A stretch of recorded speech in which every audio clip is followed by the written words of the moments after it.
সুপ্রিয় শিক্ষার্থীরা কেমন আছো সবাই? আশা করি ভালোই আছো। তো আজকের ক্লাসে আমরা ইংলিশ ফর টুডে অর্থাৎ ইংলিশ বইয়ের ক্লাস 8 এর প্রথম যে ইউনিটটা ওইটা নিয়ে আলোচনা করব। প্রথম ইউনিটে কি বলছে? আ glimpse of our culture. A glimpse of our culture, আমাদের সংস্কৃতির এক ঝলক। তো এখানে দেখো 4টা ছবি দেওয়া রয়েছে। আমাদের এখন কি বলছে? After we have studied this unit we will be able to, এই অধ্যায়টি অধ্যয়ন করার পর আমরা সক্ষম হব। Read and understand text through silent reading, নীরব পাঠের মাধ্যমে লেখা পড়তে ও বুঝতে। ইনফেয়ার মিনিং ফ্রম কনটেক্সট, প্রসঙ্গ থেকে অর্থ অনুমান করতে। আস্ক অ্যান্ড অ্যান্সার কোশ্চেন, প্রশ্ন করতে ও প্রশ্নের উত্তর দিতে। রাইট অ্যান্সার্স টু কোশ্চেন্স, প্রশ্নের উত্তর লিখতে। রাইট শর্ট কম্পোজিশনস, সংক্ষিপ্ত রচনা লিখতে। তো এখানে দেখো 4টা স্টাম্প দেওয়া রয়েছে। কি বলছে? A set of 4 stamps issued on 21 July 2011 on traditional musical instruments of Bangladesh. বাংলাদেশের ঐতিহ্যবাহী বাদ্যযন্ত্র নিয়ে 21 জুলাই 2011 তারিখে প্রকাশিত 4টি ডাকটিকিটের সেট। এখানে দেখো কে ওয়ার্ডস দেওয়া রয়েছে। তো এই কে ওয়ার্ডসগুলোর অর্থ আমাদের ভালোভাবে জানতে হবে।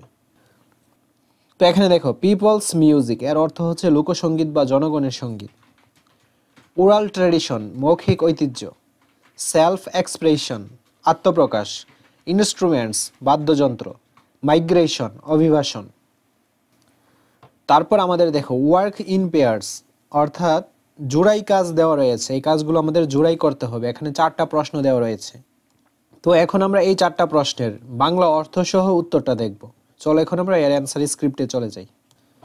তো প্রথম question, what kinds of music do you hear in your daily life? তুমি তোমার দৈনন্দিন জীবনে কী ধরনের সঙ্গীত শোনো? Are they related to your family traditions or culture?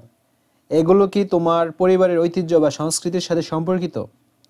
In my daily life, আমার দৈনন্দিন জীবনে I hear a variety of music such as folk, classical and modern songs. আমি বিভিন্ন ধরনের সঙ্গীত শুনি, যেমন লোকসঙ্গীত, শাস্ত্রীয় সঙ্গীত এবং আধুনিক গান। Some of them are related to my family traditions. এর মধ্যে কিছু গান আমার পারিবারিক ঐতিহ্যের সাথে সম্পর্কিত, like folk songs during festivals, while others reflect the modern music culture. যেমন উৎসবের সাথে লোকসঙ্গীত আর কিছু গান আধুনিক সঙ্গীত সংস্কৃতির প্রতিফলন ঘটায়। তারপর 2 নম্বর প্রশ্নে কি বলছে? How do you think music change over time? তোমার মতে সঙ্গীত সময়ের সাথে কিভাবে পরিবর্তিত হয়? Does it stay the same or does it evolve with some people's lifestyles? এটি কি আগের মতোই থাকে নাকি মানুষের জীবনধারার সাথে পরিবর্তিত হয়? Music changes over time as it evolves with people lifestyles. সঙ্গীত সময়ের সাথে পরিবর্তিত হয় কারণ এটি মানুষের জীবনযাত্রার সাথে বিকশিত হয়।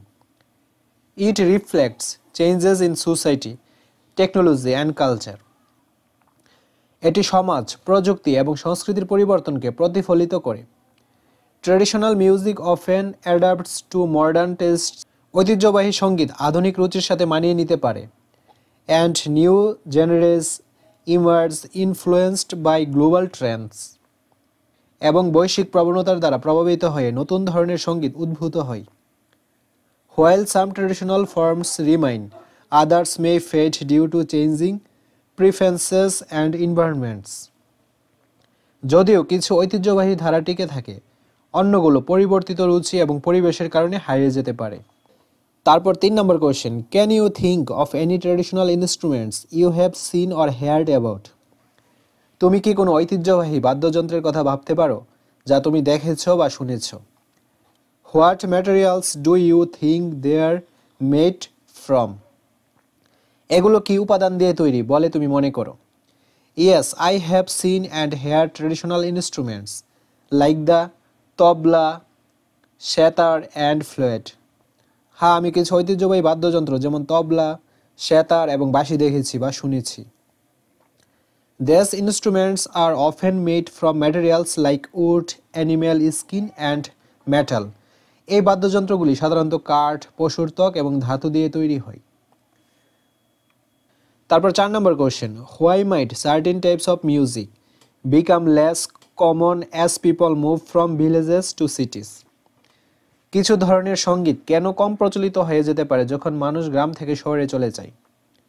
Certain types of music might become less common as people move from villages to cities. কিছু ধরনের সঙ্গীত কম প্রচলিত হতে পারে যখন মানুষ গ্রাম থেকে শহরে চলে যায়। Because urban life offers less time for traditional cultural practices.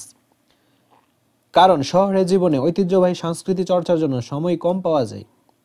Additionally, people in cities are more exposed to modern and globalized music. এছাড়াও শহরের মানুষ আধুনিক ও বিশ্বায়িত সঙ্গীতের প্রতি বেশি আগ্রহী হয়ে ওঠে। Which may lead to a interest in traditional music, যা ঐতিহ্যবাহী সঙ্গীতের প্রতি আগ্রহ কমিয়ে দিতে পারে। The lack of community gatherings, গ্রামের সাধারণ সামাজিক জমায়েতের অভাব। Which are common in villages also reduce the practice and transmission of traditional music, যা ঐতিহ্যবাহী সঙ্গীত চর্চা ও প্রচারের জন্য গুরুত্বপূর্ণ। শহরে এ ধরনের সঙ্গীত চর্চা কমিয়ে দেয়। তো আজকের ক্লাসটা এই পর্যন্তই। পরবর্তী ক্লাসটা আমরা পার্ট বি এই জায়গা থেকে শুরু করব। ধন্যবাদ সবাইকে।